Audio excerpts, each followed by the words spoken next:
Hi everyone. In this video, we are going to talk about the Indian aviation industry, primarily the domestic market. It's a very interesting space. The reason being is that Indian aviation industry, both domestic and international, has been exponentially growing. It has the attention of all investors, airline operators, and manufacturers. And there is an interesting aspect that when the Indian aviation market is growing at such exponential rate, there is more and more increasing passengers every year.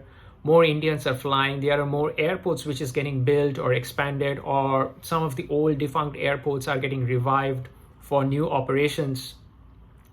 There is one Indian aviation carrier which has more than 50% market share. In some years, they have market shares around 55, 58%. And then you have a whole host of other players who are just about surviving in the market. And others may have had to sell off, they have liquidated, they have gone out of operation.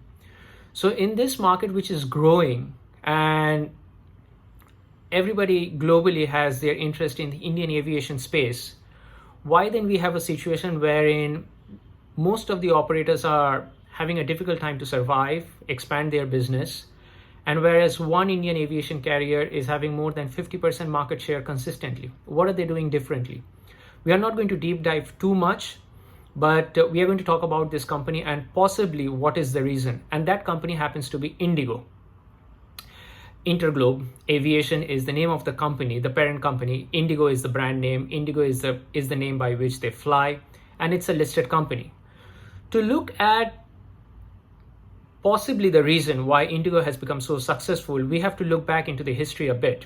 In short, the Indian aviation market was more or less a one single national carrier player till early 90s.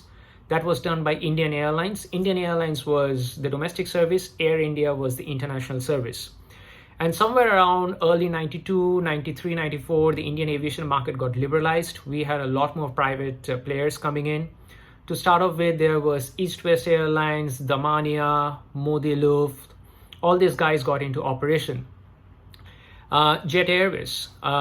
These were all the guys who got into the space. But over the next 6, 7, 8 years, all of them ceased to operate. They sold off their company. East-West, Modi Luft, Damania. Then came NEPC Airlines. Then there was Sahara Airlines. But throughout this period, somehow Jet Airways survived.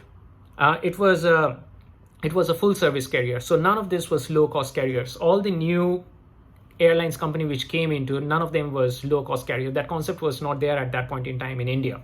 Globally, it may have been there, but in India, it was not there. I'm talking throughout the entire 90s period. And out of all of this, most of them went out of business. Only Jet Airways survived, and it kept on growing as a full cost carrier.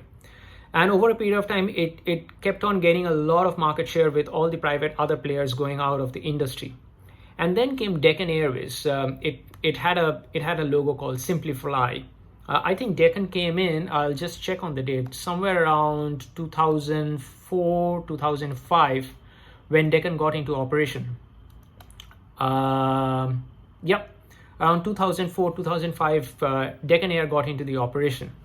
And what it immediately did is that it was the first full-fledged low-cost carrier in India, LCC, low-cost carrier.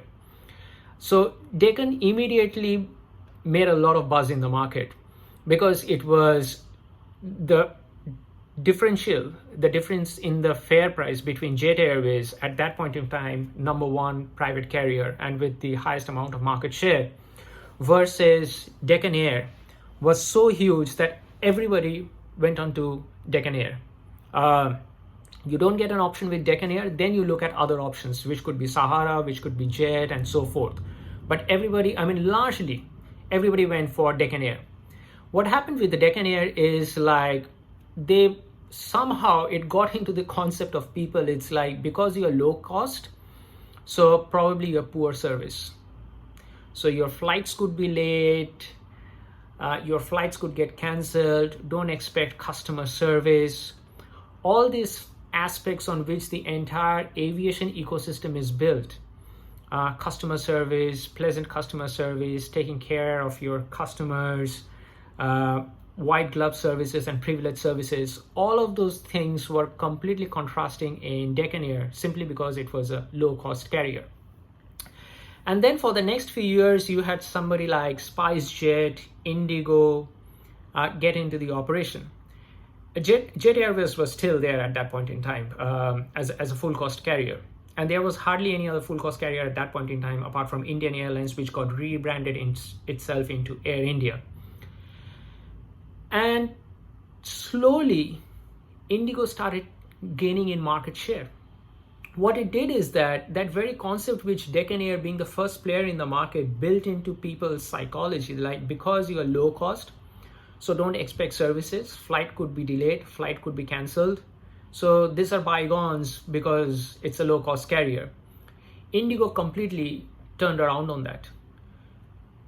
Indigo's definitely flight tickets were very competitive, very reasonable, many times lower than, many times in the sense like many times when you're comparing the fares between Deccan, SpiceJet, Indigo, you would see Indigo to be one of the cheaper guys. But what they did is that they kept a very good quality of service. Foremost was flight timings. Most of the cases, their flights were on time. Now, that was a marked difference to other operators like Deccan and SpiceJet, who have already been in that space, especially Deccan being the older one. It was always in people's psychology that you're low cost, so no sir, don't expect too much of services and flights could be delayed. Indigo completely turned around on that one, as I mentioned. Their flights were always on time. Not all the flights, but in terms comparatively, their flights were always on time. Whenever and irrespective of which part of India you're taking your flights were always on time. Good customer service, no in-flight services, but good customer service. They would speak with a smile, they will try to take care of you, fast movements and so on and so forth. And slowly what happened is that they started gaining passenger load factors. And this kept building and they kept a complete focus on that.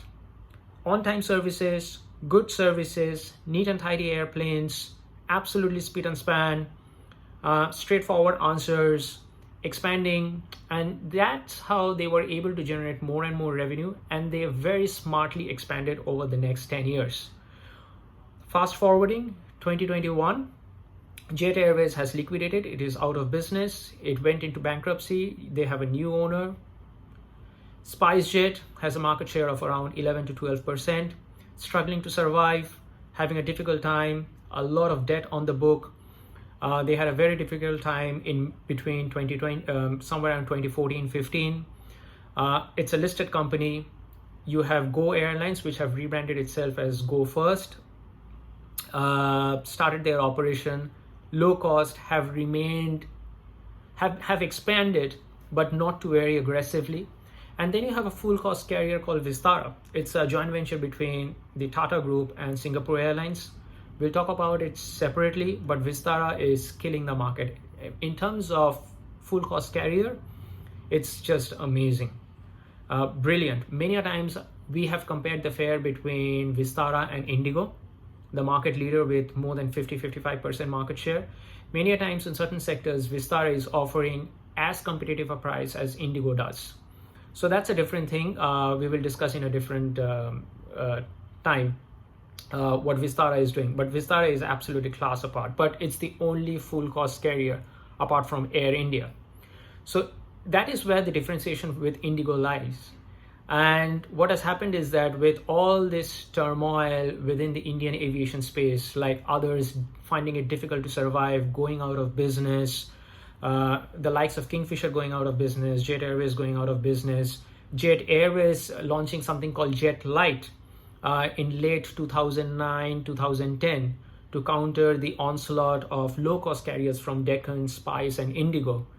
That also did not work out. Indian Airlines had Air India Express, low-cost carriers, to counter the onslaught from the LCC. That didn't also do too well. But what happened through this entire phase is there is one name which survived, which expanded, and which kept growing, and which keeps growing, and that is Indigo. There is a lot of things which is required from Indigo to improve. When you speak to their customer care executive on the call center, very difficult to get your message across. Probably they need to train their customer care executives a lot more. Any difficult questions or any question which is slightly off track, they find it difficult to answer.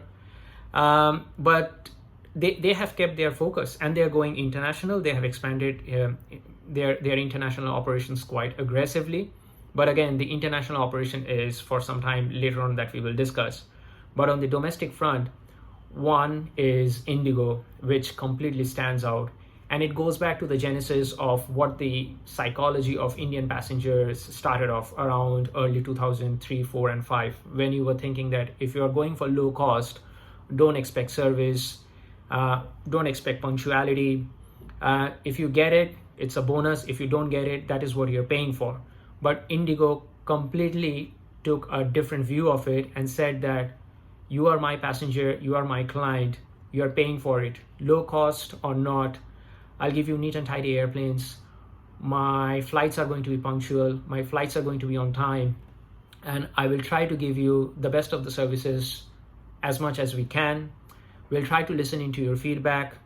And that's how Indigo has just outperformed and have kept a market share of more than 50% for last 7 to 8 years now. I was looking at 2012, 2013, 2014 data. Indigo was still the market leader at that point of time with around 30 or 34%, 35% market share. So that's how Indigo stands out. And it's a listed company along with SpiceJet, which is also listed among the others. See you next time. Thank you very much.